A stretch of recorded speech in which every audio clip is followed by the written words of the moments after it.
Olá, boa noite a todos. A aula de hoje abordará a família, onde a família ela entra como influenciadora na dinâmica do contexto familiar e ela ajusta e ao mesmo tempo pode desajustar o psique deste indivíduo, né? A questão psicossocial desse indivíduo.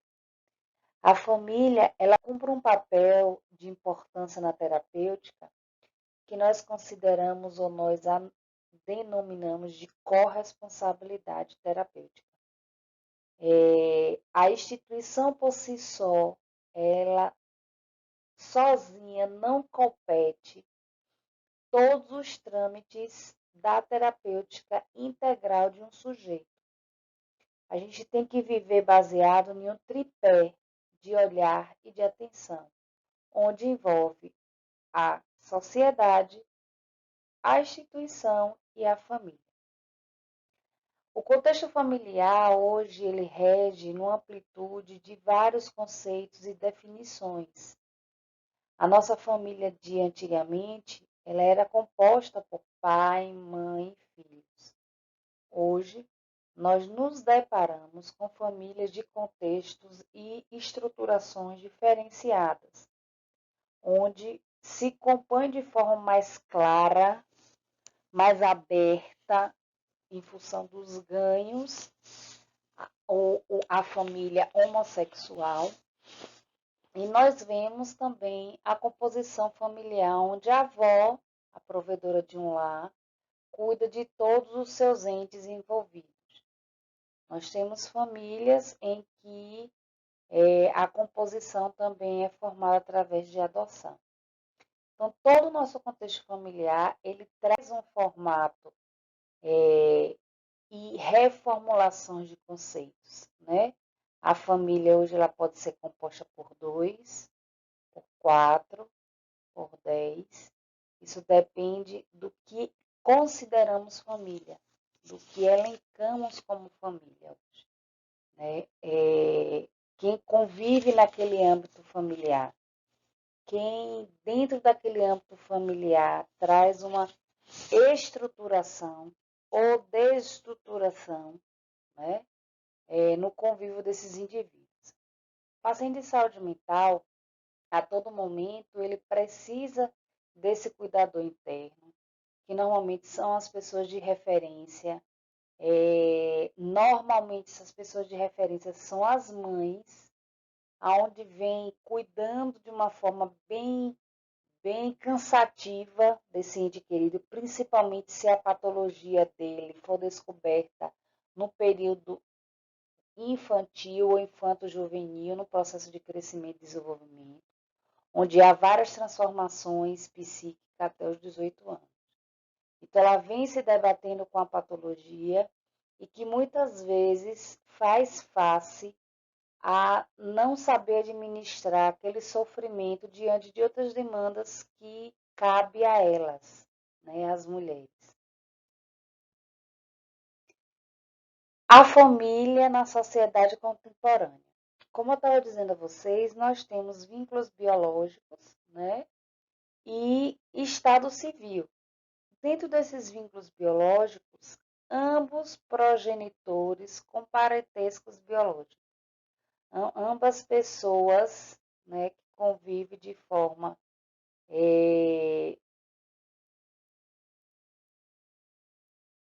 próximas biologicamente, né, do vínculo da maternidade, vem se caracterizando nesse formato. Um dos progenitores com parentesco biológico em inseminação artificial, aí nós falamos do âmbito artificial e nós falamos também do âmbito biológico. E nenhum dos progenitores do parentesco biológico. Este último aí é quando a gente adota uma pessoa que biologicamente não tem nenhum vínculo, né, biológico, onde não foi uma construção feita de um pai e de uma mãe, mas de uma adoção, onde também esses pais são adotados por essas crianças, né, que procede no formato familiar. No Estado Civil, nós temos progenitores solteiros, por opção, heterossexuais por inseminação. Né? Hoje nós chamamos de mães solteiras, de pais solteiros, pessoas que tiveram algum tipo de relacionamento no vínculo biológico, né? Ambos progenitores de parentescos biológicos, e por alguma razão optou ser um progenitor solteiro, de estar só para fazer essa criação. Isso tanto pode vir de várias ordens, tanto do fator heterossexual como fator também homossexual. Progenitor casado de laços matrimoniais ou família por afinidade. Minha mãe é casada com meu tio, né, o que eu considero de tio, que eu chamo de tio, e ele fica sendo uma referência de pai para mim daquele ambiente familiar. Então, essa denominação de tio, e aí eu boto tio entre aspas, né, é a pessoa com que minha mãe teve um relacionamento, né, e na nossa conjuntura familiar a gente formou uma família. Essa pessoa ela pode vir com filhos, como ela pode vir sozinha e somar a esse contexto chamado família. E progenitor com coabitação heterossexual ou homossexual, né, de pessoas que fazem essa adoção, né, esse progenitor de coabitar em outro lar, tanto no ambiente heterossexual como no ambiente homossexual. São já pessoas de modo externo. A família na sociedade contemporânea.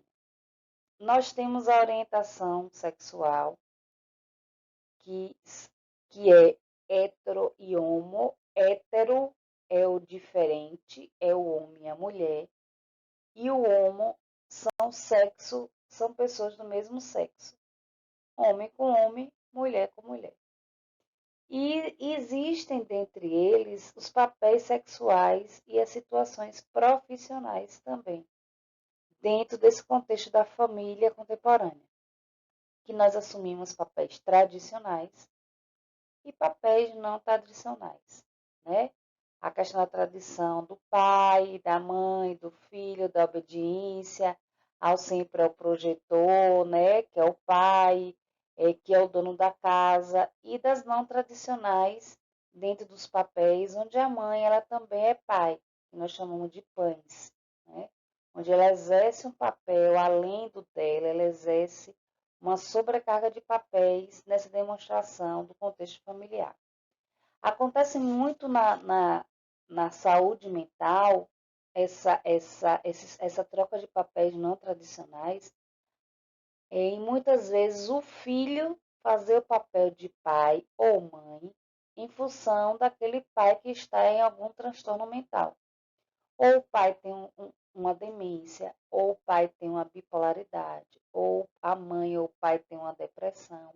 E o filho assume o papel de pai, de representante legal daquela família para cuidar daquele ente querido. A gente tem que ter muito cuidado nessas representações de papéis, porque mesmo que o paciente esteja adoecido, mesmo que ele tenha uma patologia, né, que traga uma comorbidade crônica a ele, ele tem que ser visto como pai. Ele pode estar não exercendo de forma tão fidedigna aquele papel no centro familiar, mas ele tem que ter o respeito e a representação de sujeito, de papel de sujeito importante naquele âmbito familiar. Tá? Como é a sua família, né? Como é a tua família? E aí a gente vê retratos de famílias, né? Netos que moram com os avós, tios, uma mãe e uma filha, duas mães, filho e cachorro, o pai, a mãe e os filhos, dois filhos e um pai, um filho adotado e um filho biológico. Então, as composições familiares, elas são distintas, seus conceitos são diversos, suas formações também, dentre elas, o formato da família tradicional e da família não tradicional. Aí mais um exemplo, né, através desse modelo de imagem, pai, mãe, filho, dois pais e um pai, um filho, uma mãe, um filho, duas mães, um filho, e um pai, uma mãe e três filhos. Então, essas composições, elas são distintas. Aqui a gente traz um retrato de uma família bem complexa, de uma família de altos e baixos. Eu acho e vejo que a questão dos sentimentos do contexto familiar tem que existir os altos e baixos dos conflitos. Isso é necessário para uma composição. Não existe só alegria e tristeza. A gente só tem que observar os adoecimentos dentro desse contexto familiar. Hoje, a complexidade de conceituar uma família, ela envolve tantos fatores que existe adoecer psíquico de forma interna para um modelo externo, de dentro de casa para fora. E aí temos alguns exemplos. Um exemplo dele é o filme O Bicho Sete Cabeças, né? Onde a descompensação de uma ideologia sustentada por um pai faz com que o filho realmente adoeça dentro de um hospital psiquiátrico. Né? A indução da visão por ele ter de uma substância psicoativa, de induzir esse filho à loucura de forma indireta. Nós temos também os comportamentos, né, de abuso, principalmente de abuso sexual, dentro do contexto familiar, do abuso psíquico e a violência psíquica dentro do ambiente familiar, em que essas pessoas acometem algumas ações dentro dessa residência, desse formato de família, e muitos acabam em situação de rua por escolha, por se sentir mais seguro no contexto de rua, onde pode ser mantido, guardado, alimentado e sustentado por uma droga através de um traficante, do que viver no contexto familiar.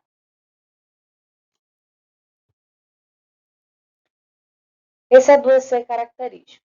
Infelizmente, hoje, ainda no século XXI, nós temos e nós convivemos com cárceres privados, né? Não é legal para um pai deixar um filho enjaulado dentro de casa.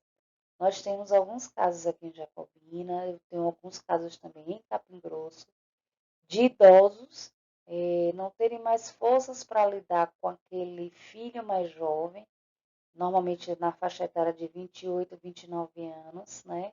Que tem uma força além da deles, além da força normal de um adolescente, a força da patologia, porque eles ficam realmente bem mais fortes, e essas pessoas terem que ficar em locais não apropriados, né? De não ter um vaso sanitário apropriado, de viver em quartos com apenas o colchão, em que o banheiro é um vaso ou é um buraco apenas no chão para defecar, e viver numa situação super complicada.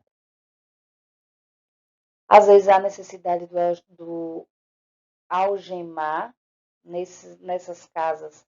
O que se vê são realmente ferros e cadeados, né? Essas malharias de ferro, e você está vivendo no espaço de salubre. Isso, para nós, esse retrato que eu trago para vocês, existe ainda hoje. Mas aí a gente vem para um discurso de um não julgamento, né? Será que, mesmo que eu tire esse paciente, qual o risco de vulnerabilidade desse pai, caso eu venha tirar ele desse estado, né, de cárcere, e expor essa família idosa, né, como a gente já viu em vários casos deles matarem os pais idosos, quando escuta as vozes de comando, quando não obedecem, né? E aí a gente tem que vir em cada caso. Cada caso tem que ser estudado para a gente também não ter um modelo único. Sempre lembrar que a saúde mental é subjetiva. Então, ela precisa que seja interpretada, como eu mostro lá para vocês, que a gente olhe o planeta de um modo diferente, interpretar toda a situação daquele sujeito e daquele contexto familiar para a gente tomar alguma intervenção, porque também são pessoas adoecidas. Esse aprisionamento mental em que a gente vê muito das famílias, né? O apontar o outro. Alguns familiares vivem nesse contexto de aprisionamento mental, né? Onde é colocada uma responsabilidade que naquele momento ele não absorveu o seu potencial naquela responsabilidade familiar, né? É fácil também a gente apontar, é difícil a gente conviver. É difícil a gente mencionar o sofrimento do outro. A gente fala, abro aspas, imagina, mas ninguém imagina o sofrimento do outro. E tem uma pessoa em que você não sabe manejar suas ações psíquicas, como nós, técnicos, que aprendemos a manejar com esses pacientes dentro das unidades de atendimento em saúde mental. Mas como ajudar os familiares na interação e na gestão da vida cotidiana desses parentes adoecidos? Em relação ao profissional de saúde, como ir além da relação que culpa ou vitimiza a família da pessoa que parece que adoece mentalmente? Eu vou deixar essas duas perguntas para vocês entrarem num processo de reflexão, né? Para ver de que forma você, como profissional, tem como ajudar esse familiar a gerir uma vida cotidiana diferente para ele e para a pessoa adoecida. E que relação, né, eu posso estabelecer, porque a gente adora culpar. Nós profissionais temos o problema de culpabilizar, né, a família. Mas também não podemos deixar a família vitimizada nesse processo do cuidado. E essa relação que o profissional tem que estabelecer, né, de ter um equilíbrio, tanto de quem está em sofrimento e de tanto também quem poderá entrar nesse sofrimento. Vou trazer agora para vocês algumas falas de alguns familiares com o qual convivemos e que tem ainda, perpassa essa dificuldade de lidar com esse sofrimento no dia a dia. Abre aspas. Eles, o pessoal do serviço da saúde, não vem aqui ver onde eu moro. Acha que eu tenho que dar conta. Quando ela foge, eles brigam comigo. Eu não tenho culpa dela fugir. Bate nos outros na rua, fica sumida, mendigando. Fecha aspas. Família 2. Abre aspas. Laura não pode ficar com mãe. Agride ela, morde, senta o pau. E mãe não dá conta de defender. Eu não posso sair para nada quando ela está em casa. Trabalhar, passear, namorar, eu já não sei mais o que é isso. Fecha aspas. São relatos de duas familiares que deparam diante desse problema diário, que é lidar com pacientes de transtorno mental. Como é que se dá esse desajustamento psíquico dentro de casa? Como é que a gente consegue, como profissional, mediar esses conflitos entre o cuidado e o cuidador? As influências socioculturais, ela caminha de suma importância nessa terapêutica dos pacientes. Elas são influenciavelmente importantíssimas, porque eu, de uma forma ou outra, eu tento inserir os dois contextos, o adoecido e o prestes a adoecer nessas influências culturais, né? Falas, abre aspas, Mário não quer se tratar, não quer deixar a bebida, bebe até quase morrer. Nesse segundo momento de fala, vocês vão ver que há uma negação também, né? E de colocar a pessoa no contexto de que nada, ela não quer nada com a vida, ela não quer nada com o tratamento. E de mostrar também que o paciente ele não apresenta o que chamamos de autopatognose. Ele não se considera doente nesse contexto. Fala 2, abre aspas. Quando ele está em crise, fica fechando as portas e dizendo que a polícia está atrás dele. Ninguém tem sossego dentro de casa. É aquilo o dia inteiro. Tenho que perder a aula para ficar com ele e não consigo estudar nada. Fecha aspas. Abre aspas. Terceira fala. Laura gosta mesmo é de ficar em casa comendo, bebendo e dormindo. Não ajuda a fazer nada. Fecha aspas. Essa fala do terceiro familiar é uma fala bem frequente que a gente escuta dos familiares. Eu gosto de perguntar o que é que o paciente ele gosta de fazer. Normalmente eu escuto isso. Nada. Comer e assistir televisão. Isso é o que foi ofertado para ele o tempo inteiro. Ele gosta de outras questões, mas as outras nunca foram ofertadas. A minha zona de conforto como familiar, cansado, sem ter uma luz e alguém que me guie para lidar com essas ações, faz com que eu mantenha a minha zona de conforto e só ofereça aquilo que para mim é mais fácil.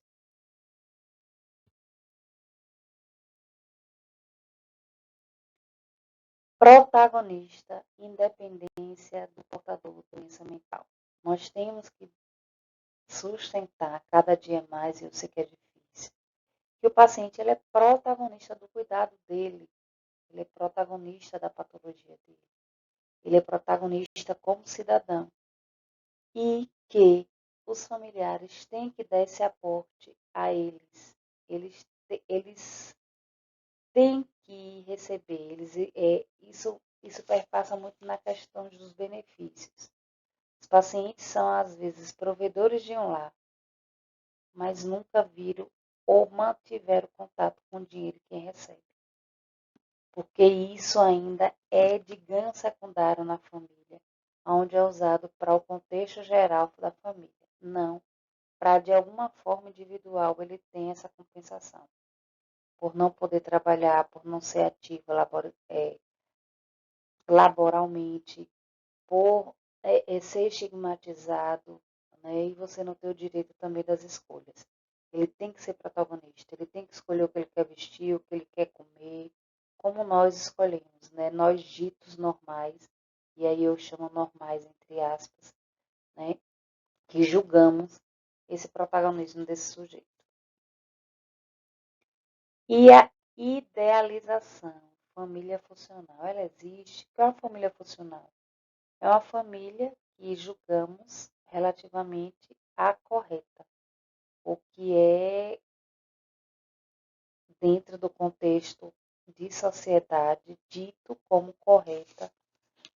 E aí eu trago essa discussão para a gente desfazer alguns conceitos, né, do que é correto, do que é certo, do que é se formar uma família politicamente correta, no que a sociedade preconiza, né? Se hoje eu já perpasso por vários contextos familiares. Então, é uma reflexão também para a gente tirar da cabeça esse molde da família funcional, da família correta. O que é essencial, o que é fundamental?